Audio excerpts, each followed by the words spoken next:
भन्नु ल हाम्रो यी बा चाहिँ बिहान कति बजे आउनु भएको हजुर? म 1 बजे 1 बजे आएर यहाँ पकौडा पकाएर बेचै हो यो भाडाको 3 भाडा सकिसक्नु भयो अरे यो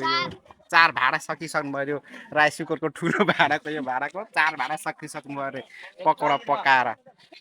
मलाई चटपट बनाइदिनु भनेको बुढाले सुन्दैन मलाई एकदम टेस्टी स्पेशल अनि हाम्रोसँग सेक्सी मोमो पाइन्छ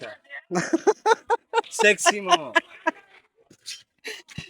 यहाँ खेल्न आएका भाइहरूले यहाँ खाँदैछन् पकौडा एकदम मिठो हुन्छ त्यही भएर आएदेखि 4-5 भाडा पकडै पकाएर भइसक्यो अरे यिनी चाहिँ हिजोका गौतम बुद्ध युवा क्लब बसन्तपुरका भाइहरू हो नि यिनीहरू चाहिँ आज यिनीको र अर्को गेम छ आज यो बालाई पकौडा पकाउँदै ठिक्क छ फेरि पकौडा आयो